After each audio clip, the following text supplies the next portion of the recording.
আসসালামু আলাইকুম প্রিয় দর্শক, আজকে আমি রাজনীতি নিয়ে আলোচনার আগে এই যে নির্বাচনটা যে জমে উঠেছে সেটা আমি বলতে চাচ্ছি। নির্বাচনটা কিন্তু এখন ডেট ঘোষণা করা হয়নি, কোনো রোড ম্যাপ ঘোষণা করা হয়নি, কিন্তু ভোট চাওয়া শুরু হয়েছে। এবং সেই ভোট চাওয়াটা আমি দেখছি প্রথমে আজকে সেটা হলো নতুন যে পার্টি হয়েছে জাতীয় নাগরিক পার্টি, সেই জাতীয় নাগরিক পার্টির একজন শীর্ষ পর্যায়ের নেতা সার্জিস আলম, তিনি আজকে ভোট চাওয়ার জন্য পঞ্চগড়ে গিয়েছিলেন। ওটা নিজের জেলা। এই জেলায় উনি যখন যাওয়ার পর উনি পাবলিকের কাছে ভোট চান এবং নানাভাবে ভোট চান। কী কী বলেছেন না বলেছেন সেটা আমরা বলবো, আলোচনা করবো। কিন্তু তার আগে ওনার একটা বক্তব্য আমার খুব পছন্দ হয়েছে। উনি বলেছেন যে যদি রাজনীতিতে ভুল করি আমি, তাহলে দয়া করে আমাকে শুধরে দেবেন। কাকে বলেছেন? জনগণকে বলেছেন। এইটাই আমার আজকে আলোচনার বিষয়, যে উনি কিছু ভুল করেছেন বলে আমার কাছে মনে হয়েছে। তো আমি শুদ্ধে উনি যাবেন কিনা আমি জানি না, বাট আমি ওনাকে ভুল করে বলতে চাই যে ভুলটা আপনি না করলেও পারতেন। যেমন ধরুন, উনি ওখানে গিয়েছেন কিভাবে? ঢাকা থেকে সৈয়দপুর পর্যন্ত প্রথমে বিমানে গিয়েছেন। নিশ্চয়ই আগেও যেতেন, নিয়মিতই মনে যেতেন। আমার ধারণা উনি বাড়িতে বিমানে করেই যেতেন ঢাকা থেকে। তো ঢাকা থেকে বিমানে করে সৈয়দপুর নেমেছেন।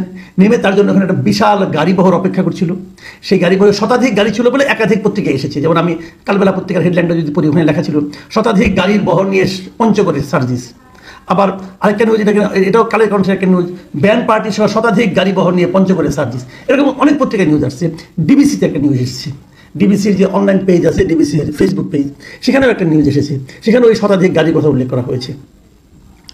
তো আপনারা যদি শতাধিক গাড়ি সার্জিস এই দুটো কথা লিখে গুগলে যে সার্চ দেন, আপনি কমপক্ষে 15-20টা নিউজ তো পেয়ে যাবেন ফ্রন্ট পেজে, এবং সবগুলোতে একই ধরনের শিরোনাম। আমার প্রশ্ন হলো সার্জিসদের কাছে, উনি তো বলেছেন যে ভুল করলে শুধরে দেবেন। তো আমি আপনার একটা ভুল একটু দেখানোর চেষ্টা করি। আপনি একটা নতুন পার্টি, আপনাকে লোকে কী হিসেবে চিনে? বৈষম্য বিরোধী ছাত্র আন্দোলনের সমন্বয়। আপনি একজন ছাত্র, অথবা মাত্রই ছাত্রত্ব শেষ করেছেন, কোনো চাকরি বাকরি করেছেন বলে কেউ জানি না, এবং জানার কোনো কারণও নেই। সম্ভবত চাকরির জন্যই তো আপনার আন্দোলনটা শুরু করেছিলেন, যে চাকরিতে আপনারা বৈষম্য শিকার হচ্ছেন, আপনাদের চোখের সামনে দিয়ে অন্যরা চাকরি পেয়ে যাচ্ছে, আপনারা পাচ্ছেন না, বেকারত্বে দিন কাটাচ্ছেন। এরকম একটা সময় তো আপনার আন্দোলনটা শুরু করেছেন। তাহলে মোটামুটি আপনি একজন বেকার যুবক। আপনি বিমানে করে সৈয়দপুর আপনি যাওয়ার দরকারটা কি ভাই? টাকা হয়ে গেছে হয়তো, বা আমি জানি না, টাকা হয়তো হয়ে গেছে, কীভাবে হয় আল্লাহ জানে। টাকা তো আর আসমানি উপায় আসে না, আসমানি উপায় জ্ঞান আসতে পারে, টাকা আসে না ভাই। যে বিভিন্ন প্রক্রিয়া টাকা হয়ে গেছে। বাংলাদেশে তো অনেকেই টাকার মালিক হয়ে গেছে, আপনারা হয়ে গেছেন, সমস্যা কি? টাকা হয়েছে বলে টাকা গরম দেখাবেন? আপনাকে বিমানেই যেতে হবে কেন? ঢাকার থেকে পঞ্চগড়ের লোকজন সবাইকে সৈয়দপুরে বিমানে যায়। আচ্ছা, আপনি বিমানে গিয়েছেন, আপনার যানজট সহ্য হয় না, এখন আরামের শরীর নাও হতে পারে, সমস্যা নেই কোনো। সেখান থেকে আপনি শতাধিক গাড়ি বহর নিয়ে পঞ্চগড়ে যাওয়ার দরকারটা কি? কেন এই গাড়ি বহরকে আপনি এন্টারটেইন করলেন? এই গাড়িগুলোর টাকা আসলো কোথেকে? আপনি যদি বলতে পারেন আমি তো এগুলো গাড়ি একটা ব্যবস্থা করিনি, লোকজনে দিয়েছে, লোকজন আমাকে ভালোবেসে গাড়ি নিয়ে এসেছে, ভালোবেসে। সব বাংলাদেশে ভাই এই পলিটিক্যাল লিডারদের জন্য ভালোবেসে কত লোক আসে, এটাও তো আমিও বাংলাদেশেই বাস করি, জানি। এবং সেই ভালোবাসার যোগানটা, ফুয়েলটা যে আগে থেকে দিয়ে রাখতে হয় সেটাও জানি।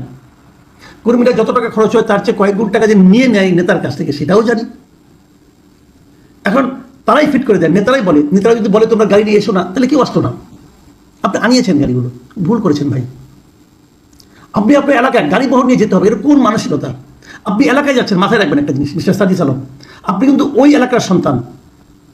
ওই এলাকায় আপনি কত বড় জমিদারের ছেলে, ওই এলাকার লোক সবাই জানে। আমরাও তো জানি না, আমরা দূরে থাকি, হয়তো জানি না, কিন্তু আপনার এলাকার লোক সবাই জানে আপনি কত বড় জমিদারের সন্তান, জানে তারা।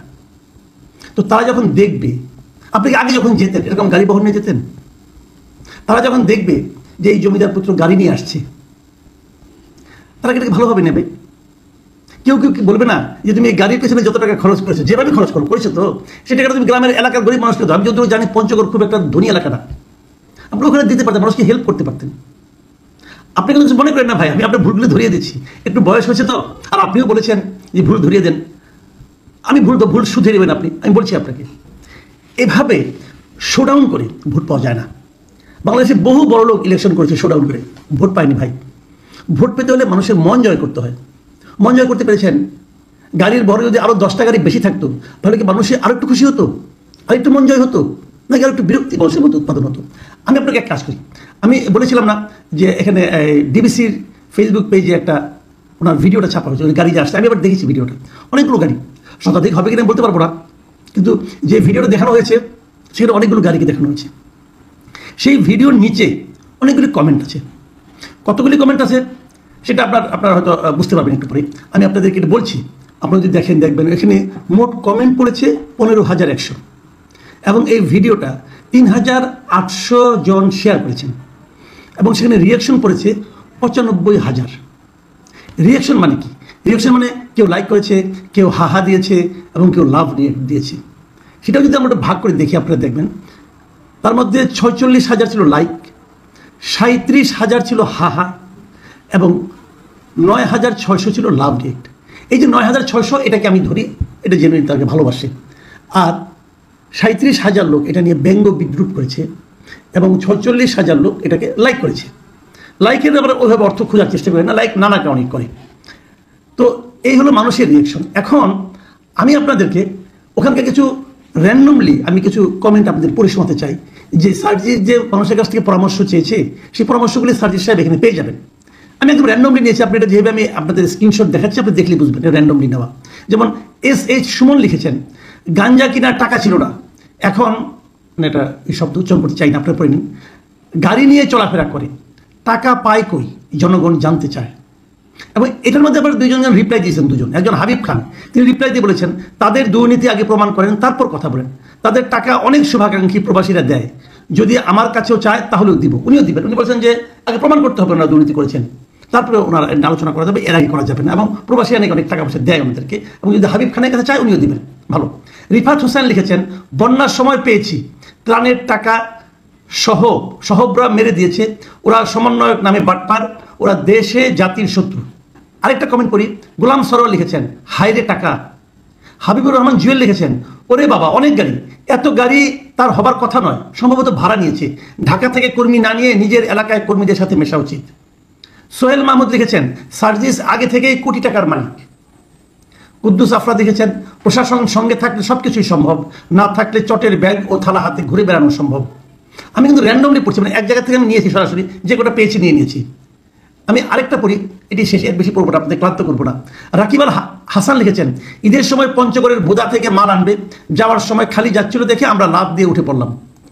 বুঝতে পারছেন খালি দেখে লাভ দিয়ে ওঠার কী ব্যবস্থা হয়, কেন, কীভাবে।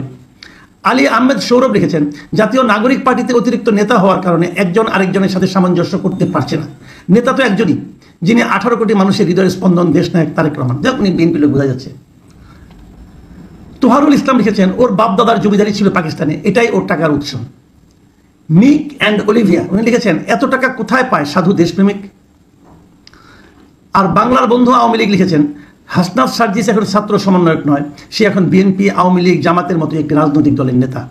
কাজেই ছাত্র জনতার সিম্পেথির কথা চিন্তা বাদ দেও, দেশের নিরীহ ছাত্রদের অনেক ব্যবহার করেছ, আর নয়, কেউ আসবে না, আর রিয়েলিটি মাইনা নেও, game over, loud and clear. এই হলো যে কমেন্টগুলো আমরা পেয়েছি, সেই কমেন্টগুলো। এখন এই কমেন্টেই কিন্তু আমি মনে করি যে তাদের জন্য প্রচুর উপদেশ ভুল ধরিয়ে দেওয়া হয়েছে। প্রশ্ন হচ্ছে, সার্জিস এবং সার্জিসের বন্ধু যারা আছেন এই পার্টি, তারা কি ভুলগুলো শুধরে নেবেন? যদি শুধরে নেন তাহলে ভালো, আর যদি শুধরে না নেন তাহলে ওনাদের জন্য কি পরিণতি অপেক্ষা করছে সেটা দেখার জন্য আমাদের আরও কিছুদিন অপেক্ষায় থাকতে হবে।